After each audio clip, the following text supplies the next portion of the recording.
Arguably, one of the best things platformed on Netflix India is season 1 of this show. It talked about the destruction that follows after suppressing one's true feelings for the sake of a nebulous family honor. Does season 2 hold up as well, or are we just making it for IP reasons at this point?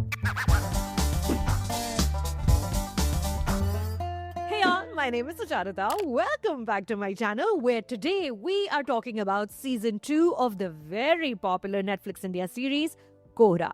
Now with the addition of Mona Singh, and returning is Barun Sobti in the lead roles.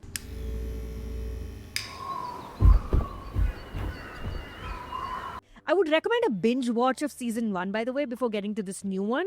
Despite not many repeated characters, to fully understand the pain and tragedy of Garundi, that character that's played by Sobti, it is imperative to have been there with him from the start. So, what's the first one again? So, once again, the action is set in Punjab, this time in the fictional town of Dalerpura. Garundi, now married to a joyful nail tech named Silky, has a new home, a new police station and a new supervisor. Enter Dhanwant Kaur, played by a revelatory Mona Singh. So good. Dhanwant and Garundi now have to solve the murder of yet another NRI. This time it's a young woman named Preet Bajwa, who is found unalived in her own family home. The list of suspected killers is long. There's an estranged husband, an angry brother, a flighty new boyfriend. Everybody seems to have a motive. So, the supervising officer in season 1 was Balbir, played by a magical Suvinder Vicky. Balbir had a complex and unusual personal life. You remember, there was a daughter trying to leave her husband, a battle in which the corrupt and morally murky Balbir was on the side of his daughter's ex-husband. He chose patriarchy over treating women with dignity, right? But he was also simultaneously a doting grandfather, and his subordinate Garundi was devoted to him. So, when you found out about the crimes Balbir had committed, it gave his character wonderful depth. As he drunkenly lamented on his choices in a scene later on, you questioned your own judgment of him. मेरा कराड़ा 4 दिना तो कर नहीं है मैं फिर भी 16 घंटे ड्यूटी कर रही हूं सर और की मैं प्रूव कर अपनी dedication Dhanwant Kaur here arrives with a slightly cliched backstory and personal trauma. One I will not go into the details of, but you'll know exactly what I'm talking about because you have seen similar plot lines in many small-town murder mystery shows, some on Netflix itself. However, in the hands of Mona Singh, Sudeep Sharma and co-director Faisal Rahman and editor Sanyukta Kaza, frankly, all the departments, to be honest, are firing on all cylinders. The predictability of Dhanwant's inner emotional arc becomes unimportant. Focus shifts rather to ensuring each moment lands with ferocious intention, highlighting that familiarity with tragedy shouldn't breed desensitization. Mona Singh as Dhanwant is spectacularly reined in, even in the most dramatic moments, one of which involves physically tackling her drunk husband, and another moment where she uses every body part available to her as a woman to stop a runaway convict getting kicked and punched in the process mercilessly. Dhanwant's shoulders aren't just burdened under the pressures of finding Preet's killer. She also carries the weight of calculation. How many hours to wait before heading out to look for her missing husband? How high her voice is meant to go in front of which person? The extent of her own authority and how much grief she's allowed herself to experience in this unforgiving world of crime and punishment, both of which are perpetrated by men. In a moment she yells, "Drama jaake apne ghar kari, dafa ho, chal." Which reminded me of Alina Khan from Joyland blurting, "Main mangya tera mashwara." In an otherwise mundane moment, momentarily these women forget their place. Mona's Punjabi dialogue delivery is seamless. Seamless. She made me want to try and say her lines out loud too, her words jumping around like little spheres on my tongue. Punjabi is beautiful.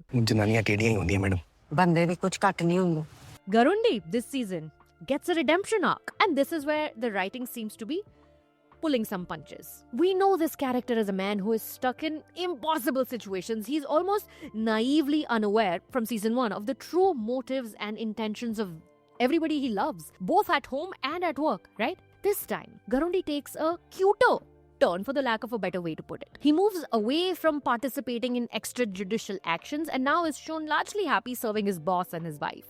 However, again, Barun Sobti is a fine performer, and he has been guided with finesse and care. In one scene, as he sits quietly contemplating in his wife's nail salon, he's flicking a neon signboard behind him on and off, on and off. The enormity of Sobti's full talent comes into light here. This season, he gets to show both his comic and dramatic sides aplenty. He also excels in a highly stylized chase sequence set in a forest in Himachal. It's shot using drones and body cams, the works. In any serious film industry that cared about highlighting genuine talent, Barun Sobti would be a much bigger star.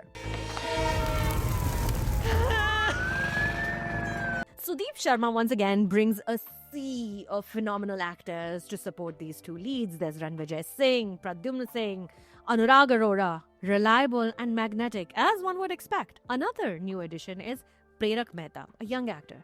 He's a scene stealer. Watch out for this actor who Sudeep Sharma in my interview, which I'll link here, jokingly referred to him as India's Timothée Chalamet.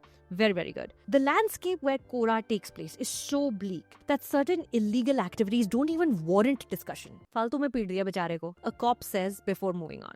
Amid this apathy, Sharma and Rahman, they direct a whodunit that spends most of its duration deliberately moving away from whodunit. Moving away from the murder it's supposed to be about. Who committed the felony becomes a footnote in the exploration of why society creates an environment in which people commit crimes, almost unwillingly and unwittingly. You can see suppressed emotion begin to leak out, weakening the joints of its people who are the tragic vessels, until inevitably explosions go off simultaneously, charring everyone in their incalculable impact radius. And despite this, as a viewer, you are confident that there is an incoming satisfactory payoff, partly because of the creator's track record, but also partly because what you see on your screen is in constant conversation with you. Everything has a conscious that is alive. Each blade of grass in Dalerpura holds the answer to all the mysteries. Each coil of smoke on lorries hovering above you, watching a crime being committed in real time. The answers are all around. You just have to ask the soul of Punjab itself. Kora Season 2 is now streaming on Netflix. For today's Relation May recommendation, there are many one male lead and one female lead, dark and brooding murder mysteries on Netflix itself right now. And if you would like to continue in the same sort of general vibe, then check out the Claire Danes and Matthew Rhys starrer The Beast in Me. And there's also the Tessa Thompson and John Bernthal starrer His and Hers. Both these shows are fun watches, but I have to say Kora is better than both of them. I'm not kidding. Once again, thank you if you are a channel member, if your name is right here. This work that I do here is fully self-funded, and aajkal when everything is either AI or it is dishonest, it is important that we stay real in more ways than one. Your support makes that possible. So please, if you're not a channel member yet, become a member today and join this cause. Tell your friends about it. My name is Sucharita. Thank you for stopping by.